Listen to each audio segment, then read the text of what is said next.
So we will see the next concept in file system, that is allocation methods.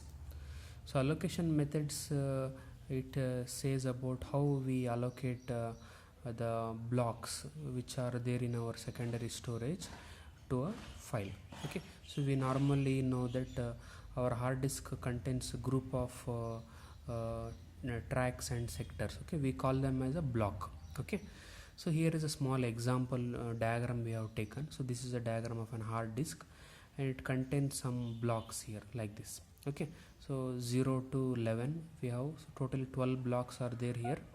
Okay, so these blocks we are going to assign for the files which we store in our secondary storage anta artha. Okay, so there are three methods of allocation we have: contiguous allocation, linked allocation and indexed allocation. So contiguous allocation, what it says antandre, we try to use the group of blocks which are in continuous order and we try to allocate those contiguous blocks to a file.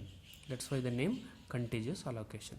So there are two files in this particular diagram we can observe. The first file is file whose name is pgm, second file whose name is sample.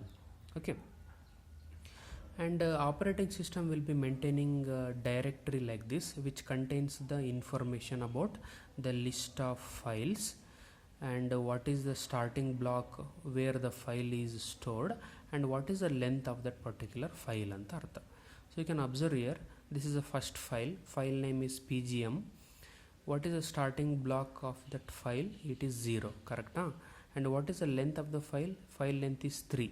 So 1, 2, 3.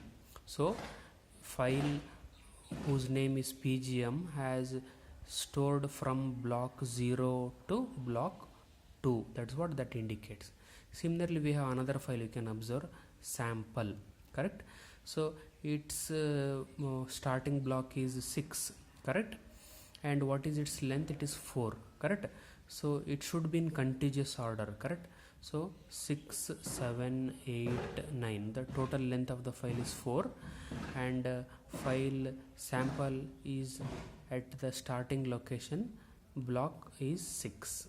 That's how the files will be organized in a contiguous order in this particular scheme. Now what is the drawback of this particular contiguous allocation means?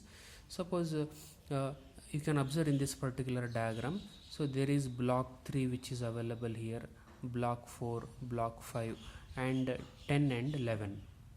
Okay, so assume you want to store another file, say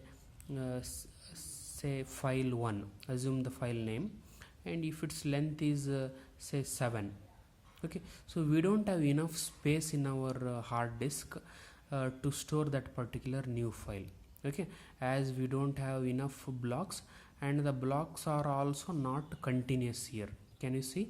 Okay, so that is the biggest drawback of a contiguous allocation. If you don't find blocks which are in contiguous order, then you cannot able to store the file in such disks. So that's what the contiguous allocation says.